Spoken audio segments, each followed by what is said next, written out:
কোনো মানুষ নাই যে হিরো আলমকে ঘৃণা করে নাই, কিন্তু তার মতন একটা ব্যক্তি, মনে করেন অসুন্দর একটা মানুষ, অশিক্ষিত একটা মানুষ, হ্যাঁ, তারপরে দেখতে ভালো লাগে না এরকম একটা মানুষ, সেই ব্যক্তি মনে করেন আজকে এমন একজন ব্যক্তি এমন একটা জায়গায় প্রত্যেকটা মানুষের ভালোবাসার জায়গাটা অর্জন করে নিছে। হিরো আলম লিখবেন? হ্যাঁ, হিরো আলম। হ্যাঁ, সুন্দর করে লিখবেন কিন্তু। ইয়েস। আর দাম কত? দাম কত শুধু লিখতে? খুশি এই জুলাই যে আমরা স্টুডেন্ট আছে তো খুশি যে যেতে পারে। তাই না? জি। আর হিরো আলমের দিয়ে যে লিখতেছি, হ্যাঁ হ্যাঁ, হিরো আলম।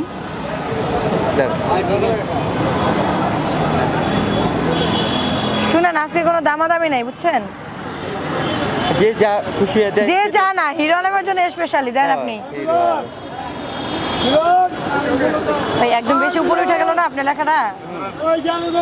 এত উপরে কে?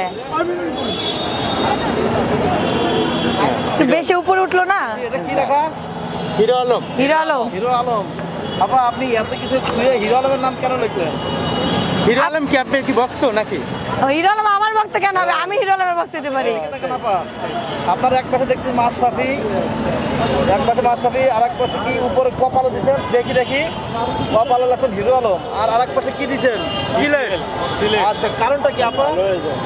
কারণ আজকে সিলেটে খেলা দেখতে আসছি মাশরাফি ভাইয়ার, আর হিরো আলম হচ্ছে যে আমার পছন্দের একটা মানে বড় ভাই, বলতে পারেন একটা ভালোবাসার মানুষ, ঠিক আছে?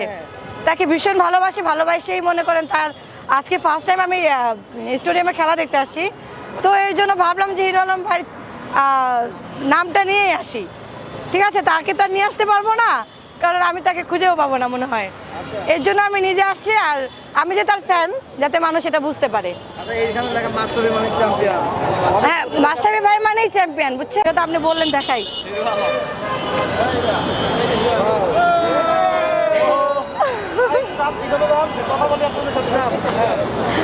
এই হচ্ছে দেখছেন, আমার ভাই ছবি দেখার সাথে সাথে আরো অনেক ভাইরা কিন্তু মানে ডাক দিয়ে উঠছে, আমার ভাই, তোমার ভাই, সবার ভাই, হিরো আলম ভাই, হিরো আলম ভাই।